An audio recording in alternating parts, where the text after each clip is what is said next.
One time I was paddling out, or I just got a wave and I was stuck. I seen a wave was coming on me and I was stuck inside and I knew I was going to duck dive and it was dry. The reef was so dry and the lip was for sure going to land on my head and I just had to take it.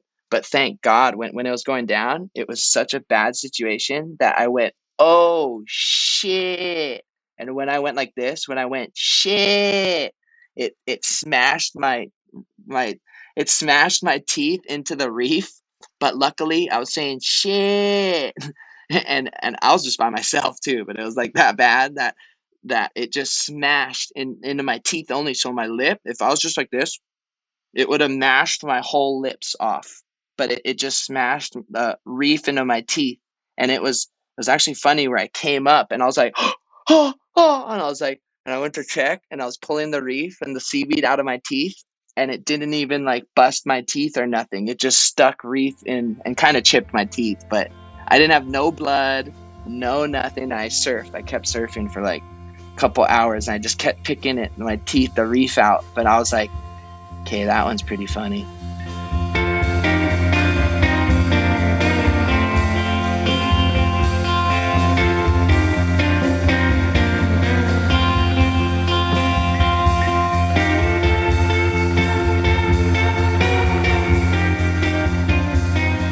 That was Mason Ho.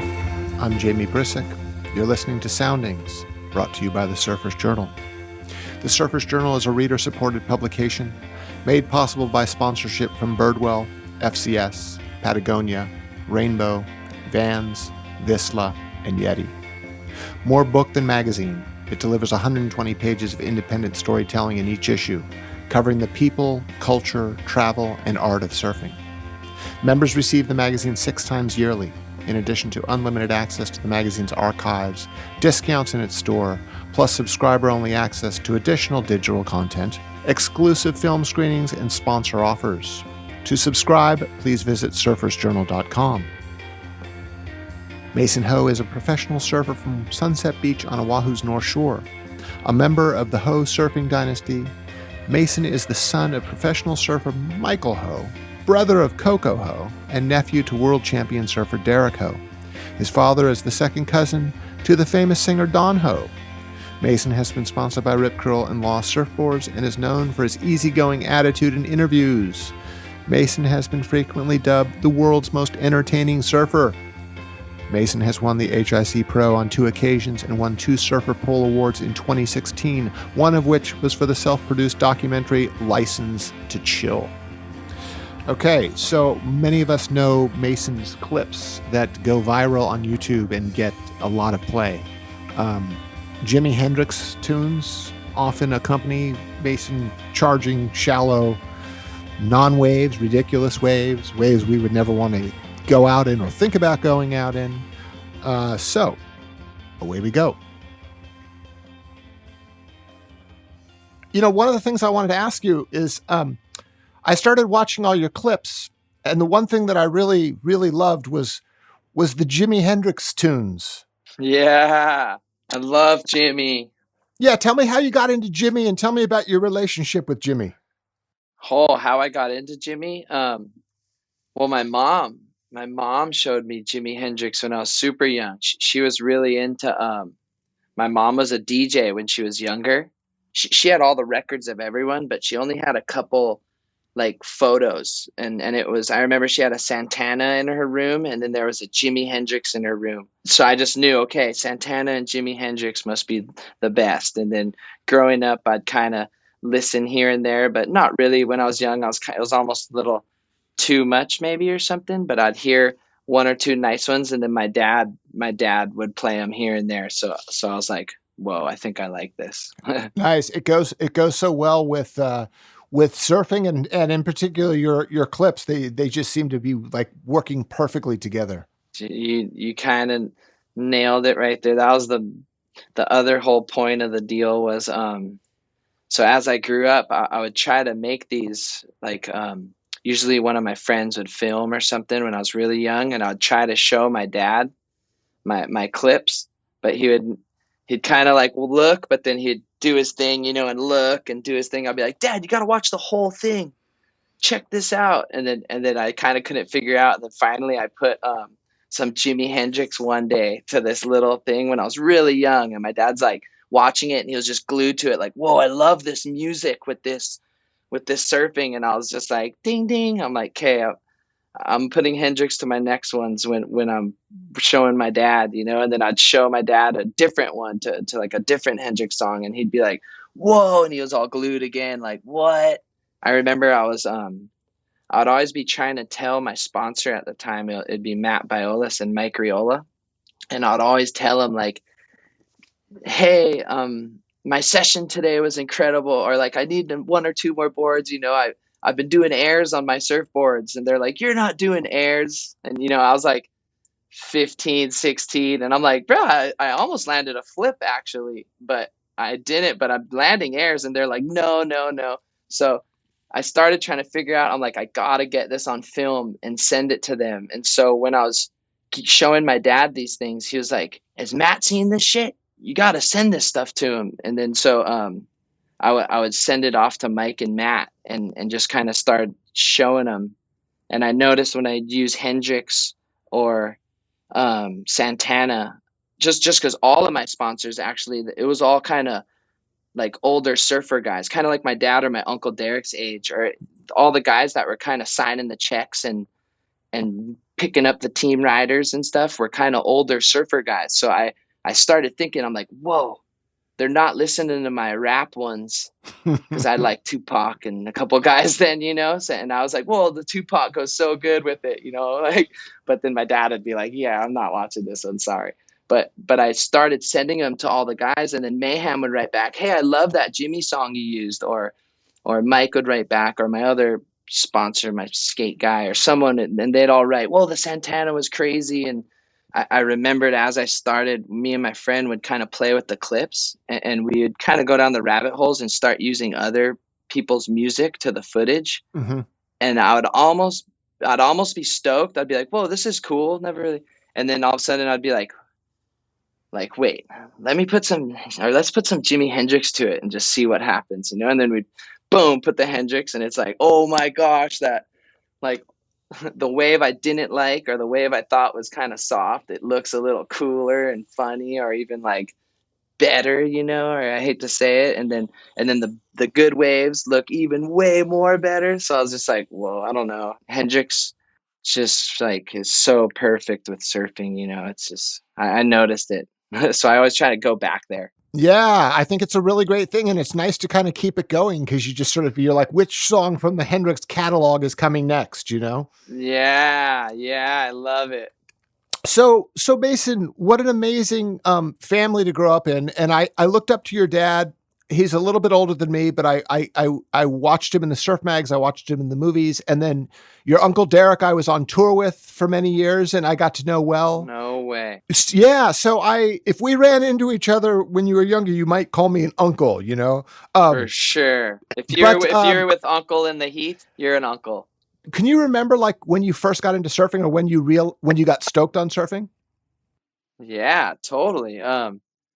I feel like I loved surfing since before I could even remember, because my dad and my uncle were always they're always around and making these cool like memories, or like there was always these cool experiences. Anytime it was surfing, it was like this crazy fun adventure or some glorious cool thing. Like my uncle or my dad would get some trophy, or my mom, everyone would be all happy, you know. So I was just like, whoa, okay, so surfing is this happy, like I feel like I always loved it, you know, like yeah, anytime I wasn't surfing when I was younger, I would almost get into trouble or something. I'd be in some sort of trouble. And then I kind of dirt biked and I skateboarded, and I actually broke my wrist skateboarding. I always wanted to be like a pro skater when I was a kid, or that was the big thing. Like, what do I do? Skate or dirt bike or surf? Or those were my kind of three favorite. But then I ended up breaking my arm dirt biking after I did it skating. And then I kind of veered away a little bit from the dirt biking because I wasn't the best. I'd only do like I'd never get more than third place. You know, there'd be these kids from Wahiwa, or like in their inner island, that would just smoke all the kids. So I was just kind of like, scary, dirt biking loud. And then skating was kind of like all these kids would beat me too. But I was like I was crazy enough, but I wouldn't be able to technically land everything and I'd get hurt. And then the surfing, I was kind of always, oh, he does good this weekend, and oh, everyone's happy. Oh, I won one, cool. Like, and and then I didn't really like it though, or as much as these other ones until my friend. I always knew my friend Cheeseburger, Keone Nozaki, but one day when we were like 8 years old, I remember we were 8 years old and a bunch of kids were kind of picking on him. And I was kind of I was in the group of the kids picking on him a little bit. And I seen he went left kind of bummed, but I wasn't picking on him, but I was kind of like, oh, this is funny, like kind of bad, you know. But then when I seen him leave bummed, I ran after him and I'm like trying to cheer him up, you know, like, oh, don't worry about it. But he's like, no, that was fucked up. And he's like, I'm gonna go surf. And I was like, hey, I know how to surf. I'll go surf with you. And and he's like, yeah, you're blowing it. Your dad's Michael Ho. Like so he was a real surfer, my friend Keone. That Uh-huh. he's like, you're blowing it. Your dad's Michael Ho. You got so many nice boards you could pick from. And I was like, I do actually. You're right. I look at them every day. He's like, let's go surf. And I noticed he just cheered up. And I was like, okay, so I'm gonna surf today. Like, so I went to surf, but then somehow that day was the best day of my life. I remember I like grabbed my dad's bright board that he'd bragged to his friends about. He wasn't looking. I like took his board, went and surfed, and I don't know if it was really a magic board or if I just because I would surf here and there, but I remember that day I just jumped on. I was doing bunny hops and just like whoa, rah, like, and I was like only 8 or 9, so I thought I was doing good, and then my friend Keone was like kind of cheering me, or he's like, dude, we got to go surf tomorrow. You're good. Like the contest, there's a little contest, a Menahuni contest coming up. So that was actually the start of it all. I could go on and on. I remember it perfect, but Keone Nozaki got me into it. And then from that day on, I think I slept at his house. Like I'd sleep as closer and closer to sunset as I could. I just lived right at VLAN, so I'm only a street or two away, but I'd just go to my closest one and try to get there early and surf all day. And what was your spot back then?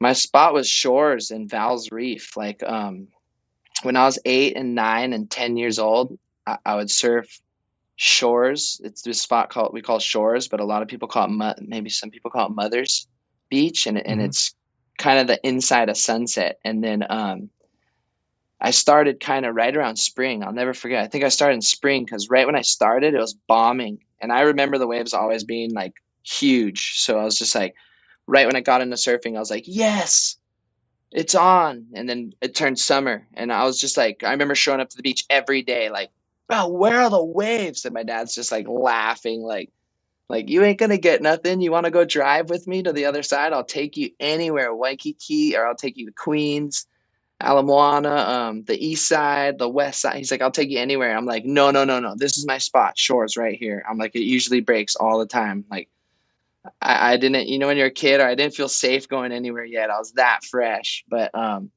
so I'd end up surfing like Sunset Point, like super micro size and backyards. And I kind of started out here on the North Shore. And then I think there was a couple summer events that year that I did. Hmm. And I did kind of good, so I kind of fell in love with the surfing. But I started at Shores and Val's and Sunset Point, and then I think like right when I turned 10, 11, I started surfing VLAN, Velziland, and yeah, and then when I got like 13, 14, I kind of finally started surfing Rocky Point, and then that was like kind of the beginning of the end. Being of a kind of royal surfing family, did you feel pressure? Like, was it a thing where you went, I got to make sure I impress my dad and Uncle Derek?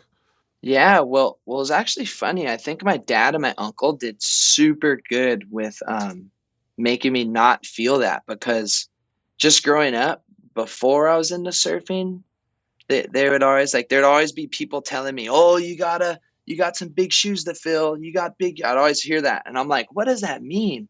And then like my uncle Derek would always have these funny little like little things that would make me feel better, or I don't know, like I remember when I didn't even know what that saying was, someone said he's got big shoes to fill, and it was one of the few, it was like Because 1 or 2 years when I was a kid, I wouldn't even surf. I'd surf maybe once that year at this Menahune contest. When I was into dirt biking, I didn't even look at the only time I went to the beach was on my boogie board to rinse off the dirt all over because I live right across the street from Coco motocross track. So I'd just come home all dirty thinking I'm going to be a pro dirt biker. And I'd grab my boogie board and rinse off because I didn't want to take a shower or whatever. And yeah, I didn't want to surf. And I remember one time I went surfing this one year when I was almost checking it out. Like, I think it was the year when Berger got me into it, or I was like just getting into it. And Uncle Derek was all super happy, and Dad was all happy. Like they're like, "Whoa, he's got the bug!" And this one uncle, one gnarly Hawaiian uncle at Haleiwa or something, we're at the contest, and I'm doing kind of good, you know. And the uncle's like, "Oh, you got some big shoes to fill, boy!" Like kind of nuts, like to the little Mm-hmm. kid, but just being super cool, like but Hawaiian style, you know. And I was like, "Whoa!" But then my Uncle Derek's like told him like he's making his own shoes and will me and Michael will never be able to fit his shoes or something funny. And I was like a kid like whoa.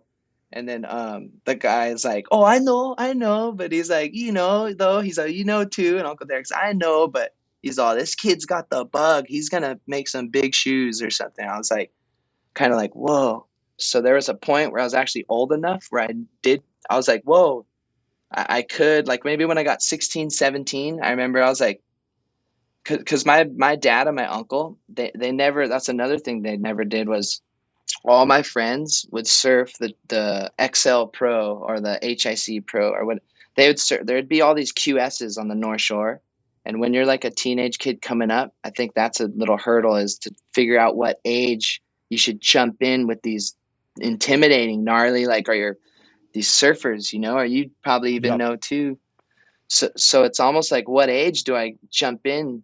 It's one thing to go do it at lowers. I remember I did a QS at lowers when I was like 16 or 15. My dad would let me. I went with Uncle Gavin and Beshin and I went and did it, you know, but when it was that winter, there was a contest at Sunset and a QS at Sunset and Pipe and everywhere. And I was allowed, I could get in. All my friends were already doing it, but my dad would be like, no, you're not doing it this year. Like, and I'd just be like, I'd half want to do it. Like, oh, my friend, even like John would do it.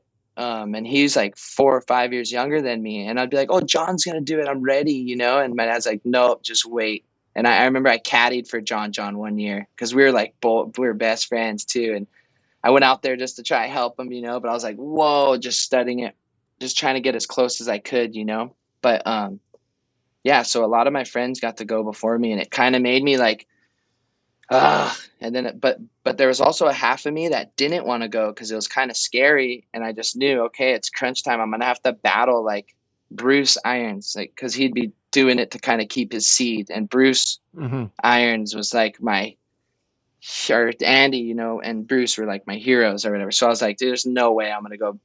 My dad's like, I don't want you out there unless you're just ready to take Bruce Iron or like unless you're ready to take these guys down. Are you gonna paddle with Uh-huh. them back to your house?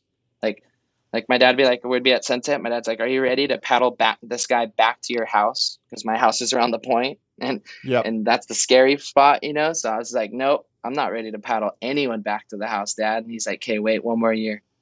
So he did these things where, and I would watch my friends be all nervous, not John, but there's like all the other friends that would do it before me that they'd go be all nervous that day and nervous. And then the next 2 or 3 years, they're just like, I'm over it. I already wasted my money or like, it felt like I was a waste of money. I got beat by these guys. Now my one favorite surfer doesn't really like me that much because I tried to paddle battle him.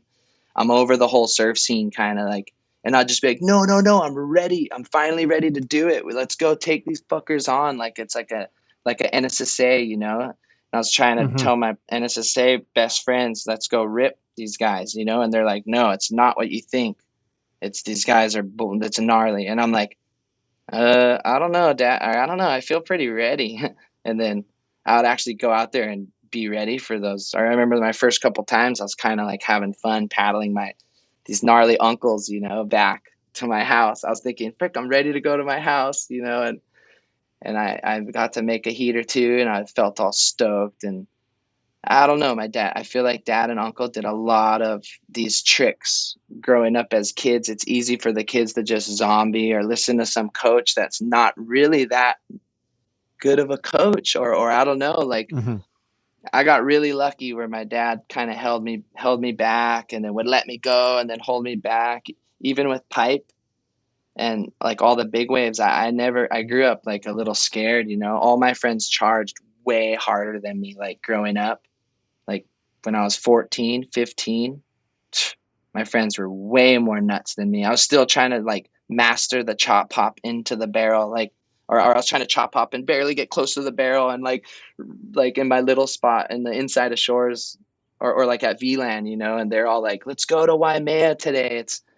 And I'm like, whoa, yeah, right. I'm gonna try to do this air reverse on this reform down here. And then slowly, I think growing up in Hawaii, you realize that's not that cool. Or like you kind of Uh-huh. realize, like I'd tell my dad or I'd tell my uncles like, oh, I did this air thing, and they'd be like, that's super cool, but did you go get one big wave today? Just one or one beating? Or did you get anything? And I was just like, no, I hid from that. I'd be like, Dad, you taught me. You told me, like, because that was another thing growing up. My dad never forced me on the big waves or never like, he was always good at kind of like hinting to me in a fun way, but without telling me to go do something, like Uh-huh. maybe reverse psychology, or I don't know. I wouldn't call it that really, but my dad wouldn't even do that about surfing sunset. He wouldn't be like, "Oh, sunset looks nice today," when it's like 8 feet. It's like he'd just not. Uh-huh. He'd just kind of ask me, "Oh, you want to go surf pipe today?" And I'd be like,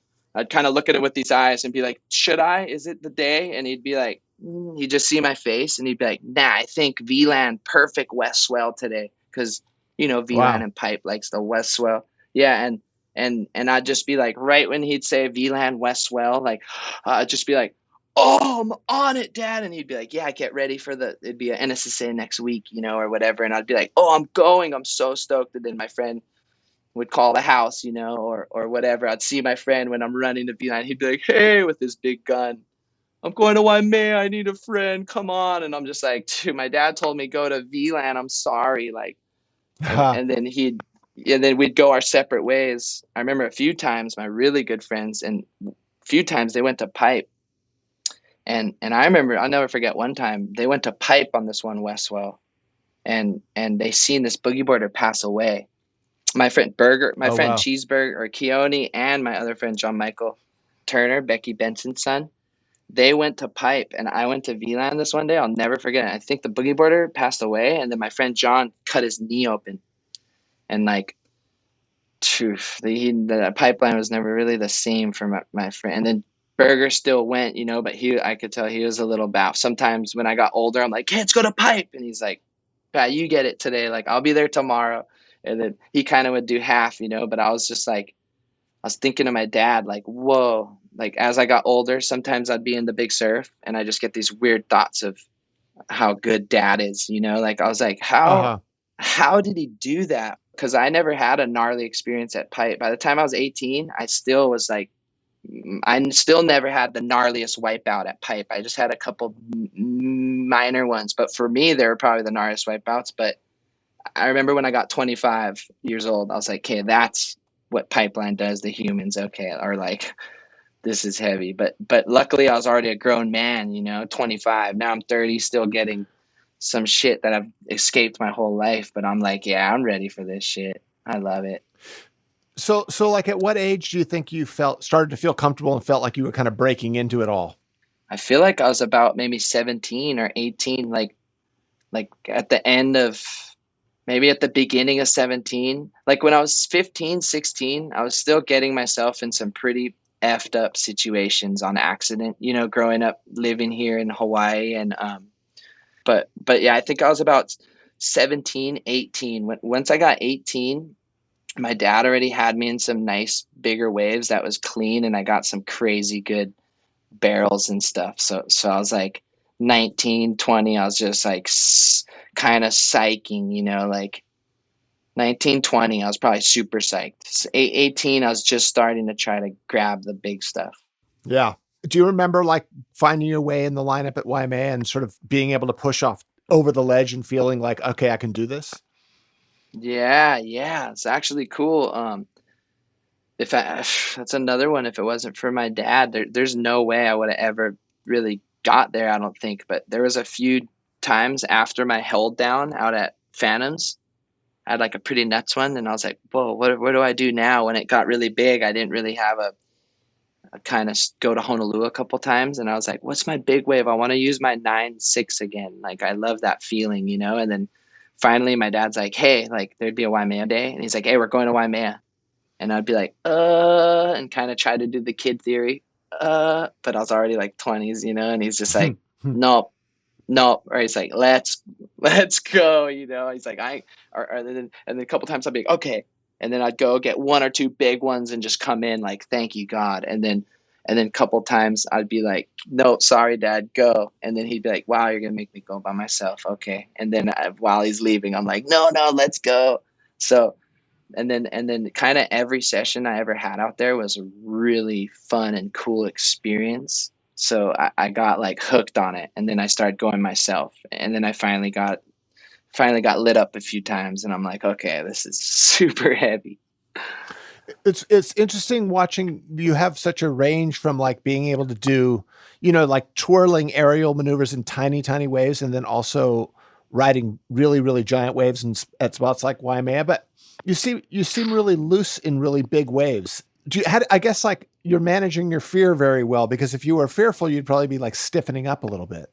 Yeah, yeah, yeah, yeah. Well, that's another. Oh man, I feel funny always going back to Dad, but just growing up around Dad, even before I surfed or before I liked big waves or anything.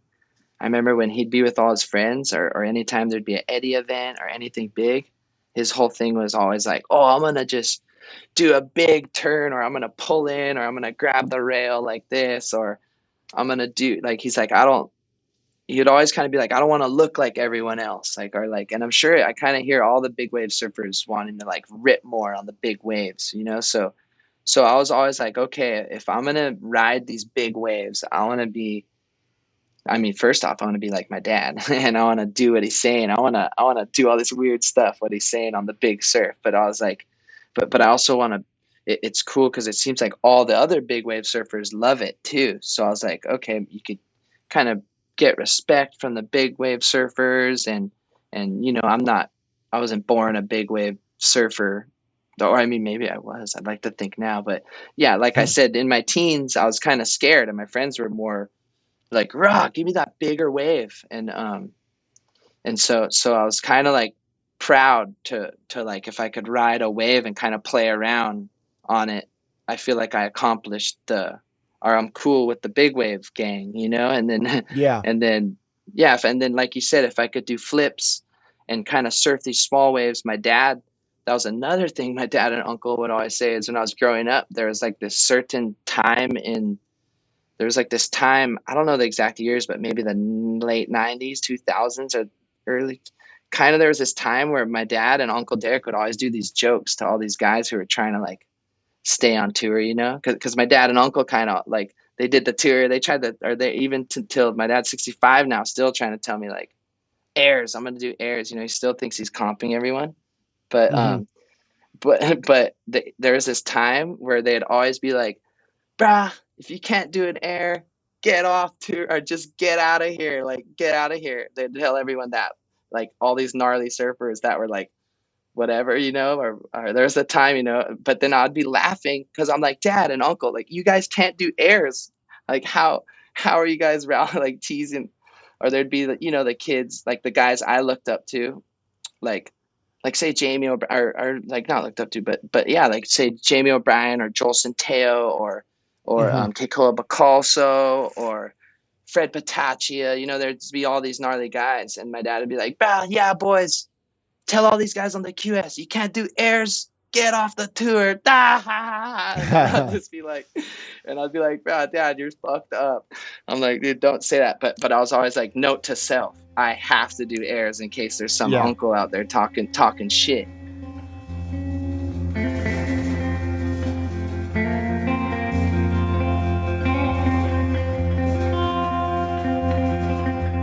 You're listening to Soundings with Jamie Brisick. This podcast and the Surfer's Journal are made possible due to TSJ's subscribing members and through the sponsorship of Birdwell, FCS, Patagonia, Rainbow, Vans, Vissla, and Yeti. To learn more about the Surfer's Journal and its sponsors, or to subscribe, visit surfersjournal.com. Now back to our guest, Mason Ho. So if I understand it, you did the QS for a while, but then you kind of, it seems like you just sort of naturally found this great niche for yourself of just like riding these really odd waves and posting clips and people really loving them. How did that whole thing go? Like, how did you find your way to what you're doing now?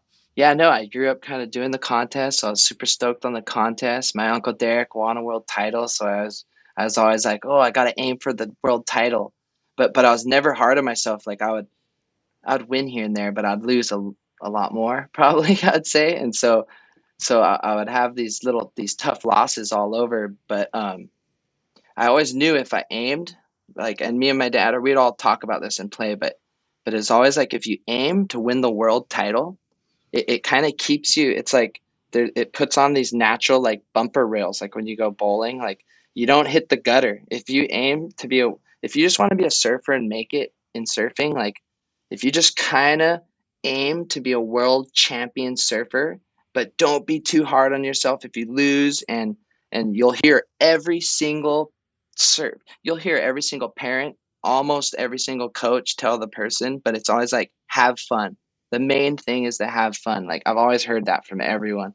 Like it's so funny. So if you kind of aim to be a world champion, it's not that fun to like like there's a lot of fun you got to sacrifice. It's not that fun, to be it. But if you aim for that and you actually like really try, but you kind of have fun with it, but don't have too much fun like everyone says, it's kind of like a road to success in everyone's own way, because you could step off anytime you want, like, because like my dad said, he's like, hey, we'll just aim for it, and just swing away, and I promise you won't go off. Don't do this and this. Don't do too much fun, and just swing away and aim for that, and we'll gauge it after every few years what the deal is, and if you kind of do that, it kind of leads you to like. So I was trying to be a world champion. I tried to grind the contest. I learned a lot of cool lessons. It makes your surfing IQ pretty high. Like it sharpens your surfing IQ. You see all the different cultures of surfing. It's like the best school of surf ever. It puts you on this tour. So whether you want to Yep. go or not, you have to go. It's like not like, oh, I don't want to go to Brazil this year for the third time. But then it's like you're in this new Brazil, so you're in this, and it's kind of a work ethic. It teaches you like work. Like I kind of got this work ethic. If I swear, if it wasn't for that, I'd be in like an island boy or whatever, I'd be pretty fucked up. But maybe when I was about 25, like I got on Rip Curl, I was really lucky. So it was like almost like a new life for me a little later. Like when a lot of my friends were kind of just dipping out of the scene, like at 25, 26, or they're like over the contests. And then once they got over the contest, something about that structure made them go, or maybe they just had to work or do some stuff, So I was just like a little like, whoa, this is gnarly. Life's gnarly. But then luckily, right when life might have got gnarly for me or whatever, like Rip Curl picked me up and was like, oh, just try what do you like? What do you want? Like, because there's such a cool company and they're surfers. And I was like, hey, I want to win a world title still. That's like, I was raised and groomed kind of thinking this thing. So they're like, hey, go. They're like, go. Here, we got your back. Do whatever you need. And then I kind of slugged it away. And that's when I kind of had the injury and then lost my ranking. And then all of a sudden they're like, hey, you want to go? Like Curran's, you already did a trip or two with Curran. You ready to go with him? And I'm just like, yeah. And they're like, Fanning's now Fanning's off the tour. He's ready to go on a trip or two. I'm just like, oh, please, please. And then I got to sneak off with them, and I was like, whoa. And you kind of learn like, okay, this is if this could be a tour, this is unbelievable. And then it kind of almost turns into like a little life tour, and you're with your heroes, and then yeah, you learn more, and then it turned into now with the COVID kind of got nuts. So it turned into I started sneaking around by myself a little more, and That's almost just as fun. Not as fun as with the boys, but you end up in some weird places. Like I could go as weird as I want, and there's no one around, so that's my favorite. But sometimes with Tom and Mick, I won't even. I know my spot's gonna good chance it's gonna be bad compared to their spot. So I'll just like. It's really interesting to hear you talk about surfing IQ. I really like that, and also kind of like the school of being on tour and all the stuff you learn. But what's funny is like I think I know for myself, and I think probably a lot of people who follow you and your surfing, it's like you represent this level of fun and play. I mean, I think that's if there's one thing that I think really connects with people is you don't look like you're trying that hard, and clearly you got there through working very hard on your surfing for many, many years or decades even. Yeah. But the vibe that you get, but when I watch your clips, there's just a sense of total play and fun. And it makes it's very different to watching someone really serious, like I guess someone's chasing a world title is like, it's like watching a Rocky movie or something like that. Or it's there's Yeah. something, it's such a serious pursuit. Whereas the sense of play Yeah. that you seem to have and seem to have found is great. And then the other thing that I think is really interesting is like you've turned spots that people wouldn't even think of surfing into like legitimate breaks, basically. Oh no. Yeah, that's the one downfall, huh? You're riding spots that don't even seem like surf spots. I guess that's what I'm Nah, getting I at, know. Yeah, no, I understand. And it's all good, really. Like my favorite spots are the ones where it's like so bad. It's like, sorry, you guys cannot come. Like, and please don't, because sometimes I'm having a ball and I just got it down to a science, and these people don't even know how much science I've put into this whole deal, and they'll just go, okay, whoa, it looks doable, and then they'll come out and I'll be like, no, now I'm playing lifeguard. Like Yeah. I gotta maybe save this guy because his skull might get whatever. And I was like, and I can't even go. So most of these spots where I like to go, you can't even go. There's certain areas where you can't even go there. Like if you fall in a wave, whatever, if you fall there, you're probably gonna get extremely hurt. And if you don't, it's the angels or it's God or someone giving you that shot where you gotta get out. Like he's giving you your chance. Like the angels are there, luckily. But then it's like if someone else is like now it's you're bringing in another chance, and the angels are working hard, and then you like I already know not to be there, and then now I'm gonna have to paddle there. I remember there's a few spots where this has happened where I'm just now you got to paddle this spot where it's like there's not enough angels to do this work, my man. Like, Yep. or get out. Don't even come out. Like, all right. And Yeah. then I'm not being mean. I'm trying to be polite. Did you ever get hurt? I watched the clips and I'm thinking like he's Oh surfing. yeah. Yeah. It's like, tell me, have you gotten like cut up or, Oh, slammed? everything. Yeah. Everything. I mean, almost everything. I mean, luckily I haven't, I mean, I've broken my nose on the cliffside. I mean, luckily nothing like, I mean, I've blasted my chest, scratched my chest. Probably one of the worst ones was I got slammed and wrapped around a rock, and it kind of it didn't break my ribs, but it like busted my ribs, bruised my ribs, and the doctor said my spleen, it bruised my spleen. Wow. I remember that was really fucked up, a bruised spleen, and then the ribs were just kind of the little things all in between were kind of like effed up, but no broken ribs. I've had broken ribs before though from the reef at Chopo. Mm-hmm. But this other incident, yeah, it was like a bruised spleen, and then I've hit my face. I've ducked over. See, my tooth is a little chipped right there. One Mm-hmm. time, this is actually a funny one. I don't even think I told anyone this one, but one time I was paddling out, or I just got a wave, and I was stuck. I seen a wave was coming on me, and I was stuck inside, and I knew I was gonna duck dive, and it was dry. The reef was so dry, and the lip was for sure gonna land on my head, and I just had to take it. But thank God, when it was going down, it was such a bad situation that I went, "Oh shit!"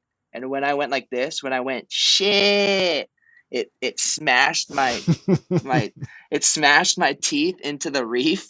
But luckily, I was saying shit, and I was just by myself too, but it was like that bad that it just smashed into my teeth only. So my lip, if I was just like this, it would have mashed my whole lips off. But it just Wow. smashed the reef into my teeth. And it was actually funny where I came up and I was like, oh, oh, and I was like, and I went to check and I was pulling the reef and the seaweed out of my teeth. And it didn't even like bust my teeth or nothing. It just stuck reef in and kind of chipped my teeth. But I didn't have no blood, no nothing. I surfed. I kept surfing for like a couple hours and I just kept picking it, my teeth, the reef out. But I was like, okay, that one's pretty funny. And then I Wow, was that like, I is gotta funny. remember that. Yeah, yeah. And then I had a couple other gnarly ones, like where just wetsuit material just getting pushed into my like sea urchins. Hmm. Like this one time I fell and got sea urchins all in my neck and my head and all down my wetsuit. And then and then all like the next days and stuff, or like right when it happened, I was combing my hair. I just, you know how when you like go to swipe your hair, like when you just gel your hair, or if you go to gel your hair, maybe we'll say. But after I went to comb my hair back, and I just looked Hmm. and I had all the sea urchins in my hands, like not poked in, but all like loose, you know. So I was like shaking them out, and then some were stuck in, and then the next few days I was kind of getting them out of my shoulder and getting them out just each day or a few days they'd kind of like pus out, and then finally the one I couldn't get this one out and I was like, what the fuck?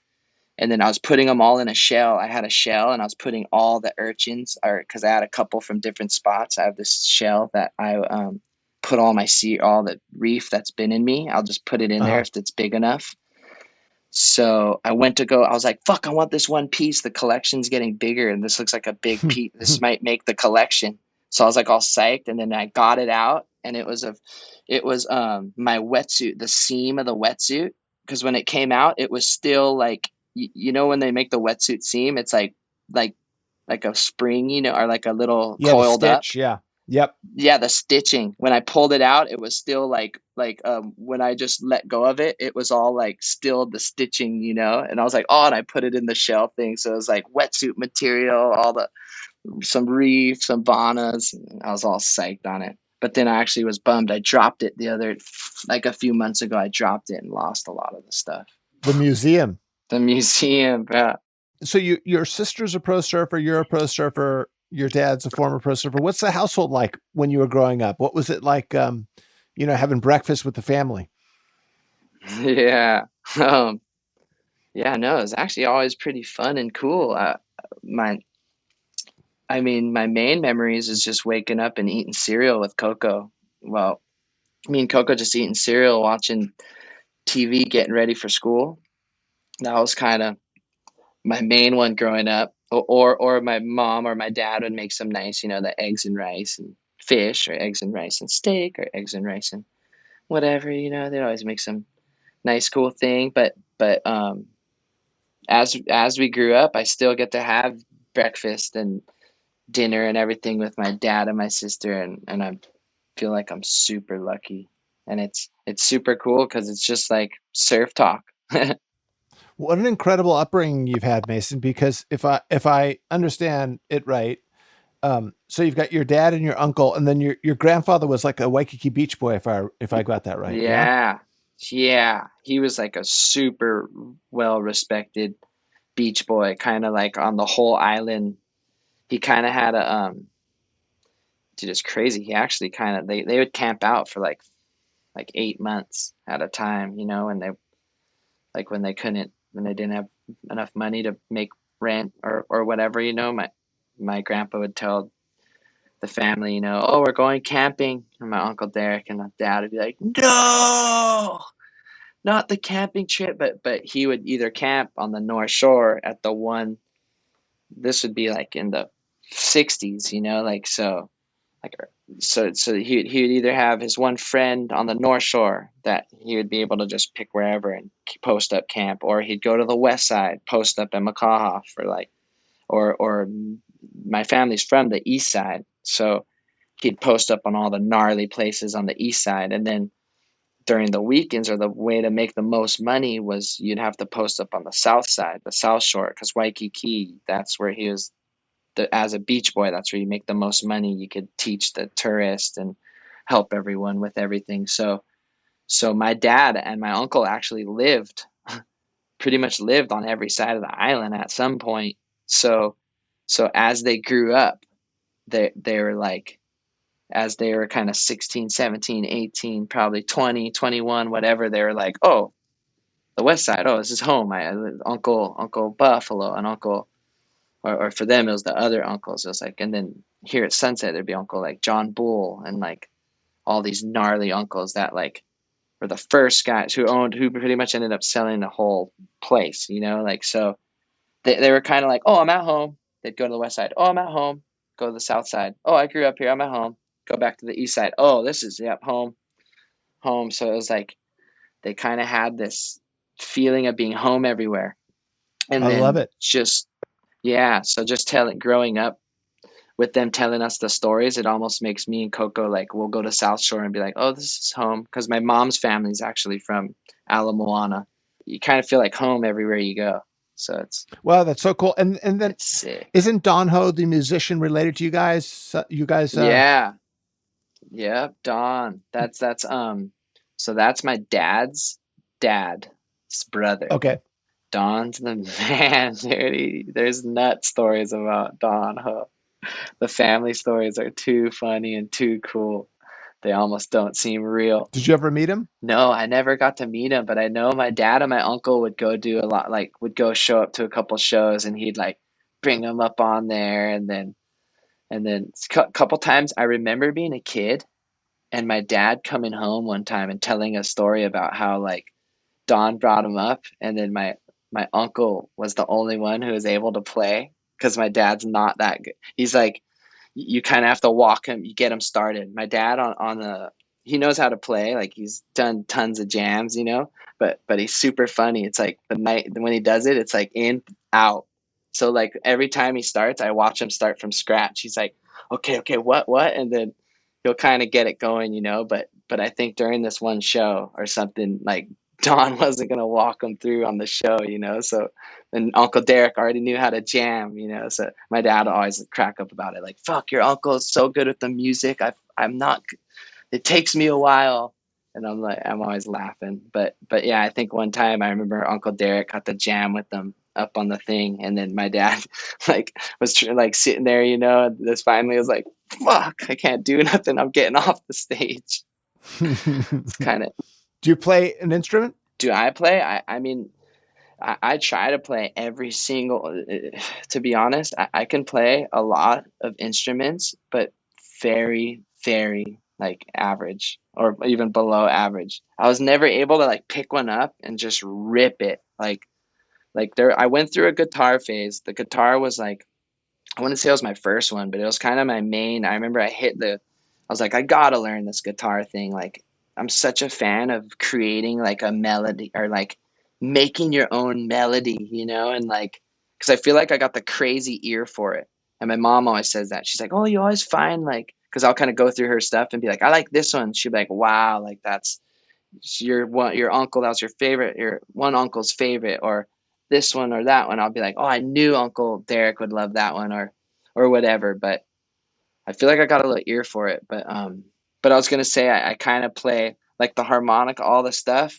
I went through the guitar phase, and then I kind of like couldn't rip it like my friends, so I kind of quit on the guitar. And I know a couple melodies and couple things, but then I've tried like the fish, the little whook, whook, whook, and the cumbia, like all the harmonica. I've tried the little. I mean, I can't rip a saxophone or nothing, but when you travel with, I went on a couple trips with Tom Curran, and he's always trying to teach me. He always travels with some musical instrument, some sort, whether Mm-hmm. it's a kazoo or like anything. He always has one. So every time I'm with him, he'll kind of try and teach me the normal ones, and I kind of got the rhythm. He says I got the rhythm and I got the melody thing going, but he's like I just need to get one and kind of learn how to rip.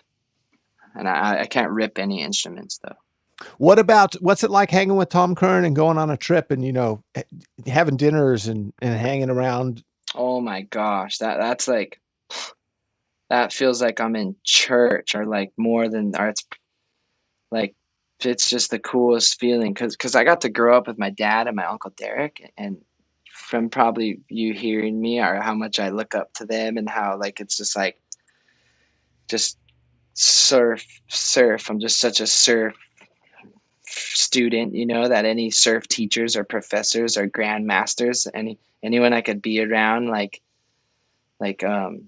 even if they're not the top, but just any surf, I want to soak it up, anything I could get. And so when I get to go around Tom Curran, like it's just unbelievable because I hear funny stories from my dad and my uncle all the time, super like cool stories and funny ones. And those are like my two favorite stories to hear, like cool ones and funny ones. So he's like the guy I love to try to get with him. And then when I get with him, it's always what you'd want, he's just psyching to surf. He's like almost not too psyched, but almost so psyched where he'll just want to be out there, like right when he sees it, and he doesn't care about the tides, or he doesn't like nothing else matters but being out, Hmm. like ripping, being out there, and just going as long as you can until okay, like I'll be like, let's just wait an hour, or to the tide, I don't think I could go 4 or 5 hours today. Maybe I got 3,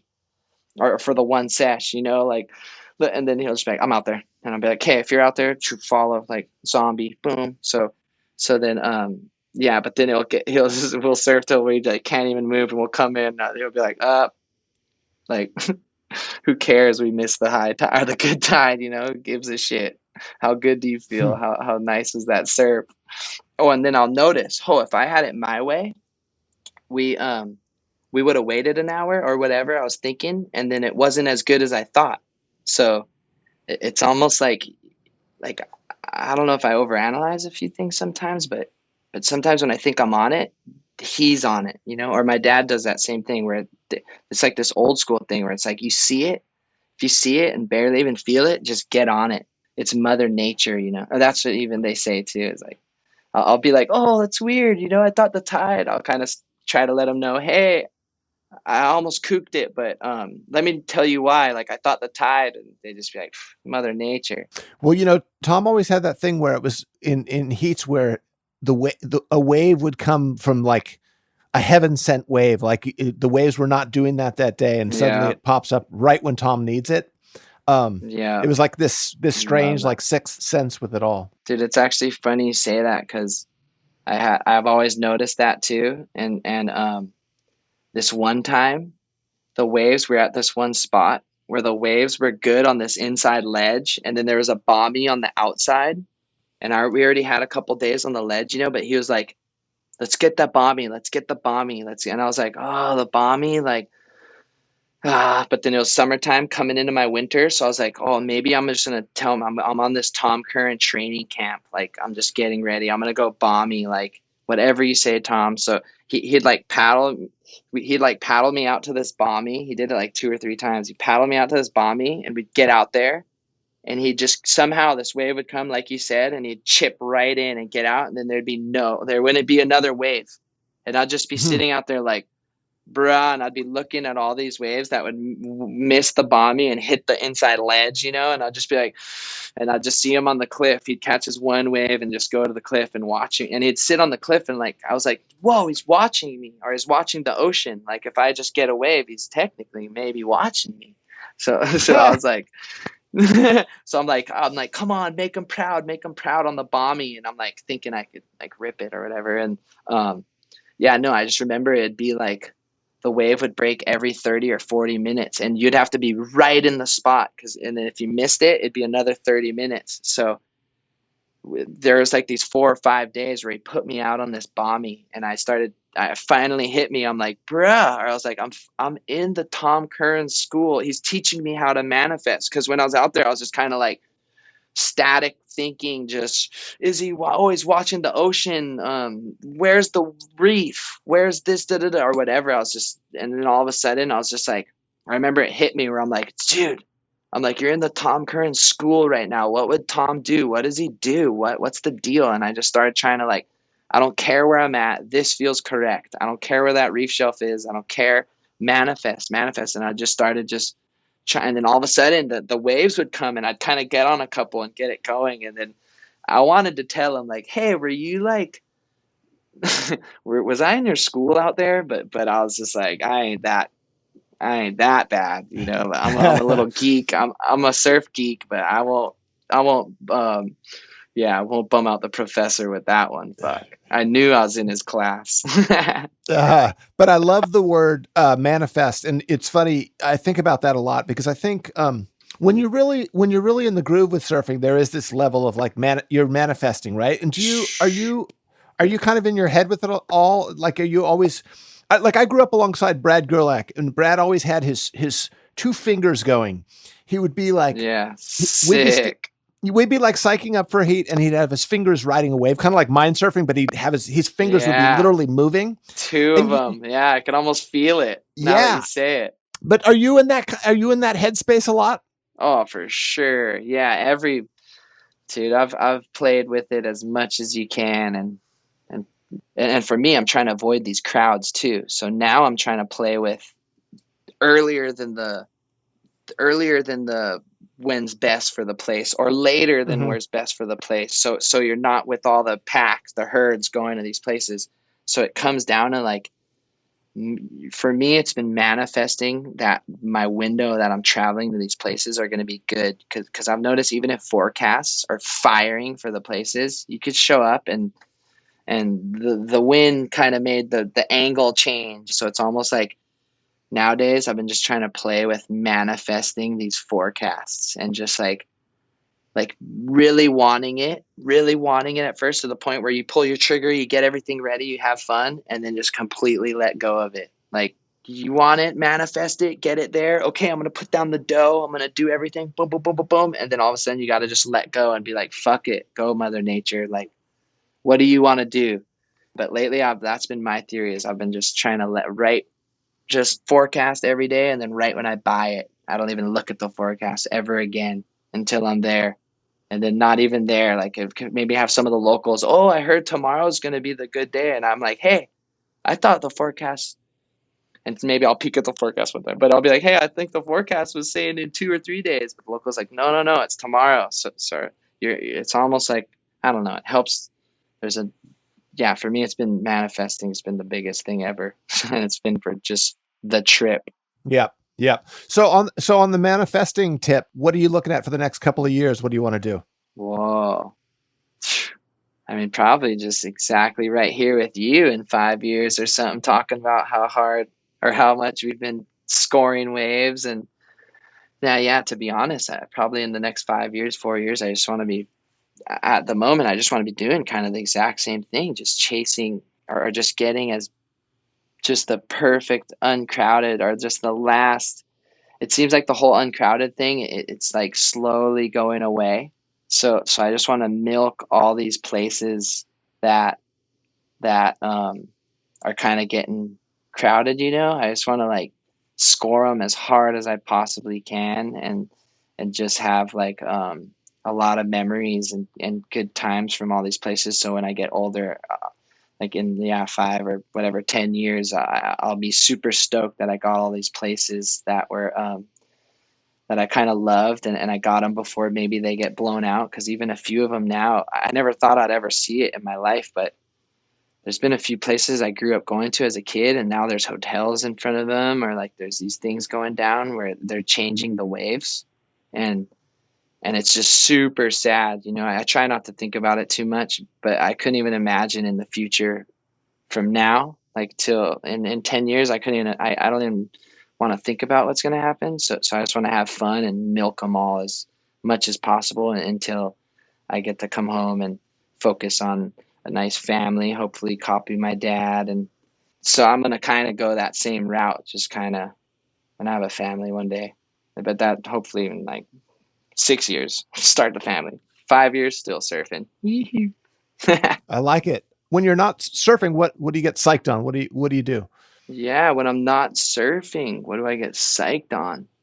Well, it's so weird. It always varies with me. I don't have nothing set that I just completely love besides surfing. It always changes. Like I mean, to be honest, I grew up riding dirt bikes, so I got this little like electric. I got this electric kind of motored bike that's really good for the mountains. I got all this like the bigger gear and the bigger shocks, and just to keep me safer and keep the ride smooth. And I can almost, I mean, it doesn't quite keep up with the dirt bikes we used to ride, but it's like just electric, so it's all quiet and good for the environment and all that stuff. So me and my dad, we when it's flat here, when it's small, and we kind of a day or two or three goes by when we no surfing or nothing. Either he'll ask me, or I'll ask him, like, "Hey, you want to go ride?" Um, so we'll go ride the mountains on our electric bikes. But before that, we loved the mountain bikes, just the bicycles. Ever since these, we kind of started doing this a little more, and then. Um, What else? Yeah, no, we do all kind of little fun stuff. I made like a little gym up at my Uncle Derek's house. My Uncle Derek used to have a gym that he trained in when he was on tour.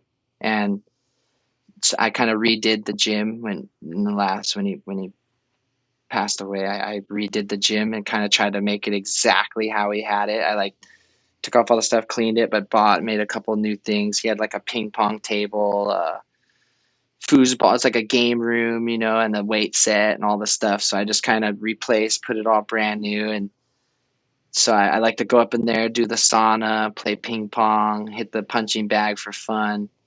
Uh, yeah, just little health stuff. And then I also love, probably more than anything, just to relax and recharge and watch a good movie, a cowboy movie or some sort of any kind of cool movie. I'm a sucker for the relaxing because I just feel like I'm running around so much. Well, it's good talking to you, Mason, and thanks for all this, and we'll have a podcast going. Yeah, thank you very much for having me. Okay, take good care. Have a good day. Hit me up anytime. You too, man.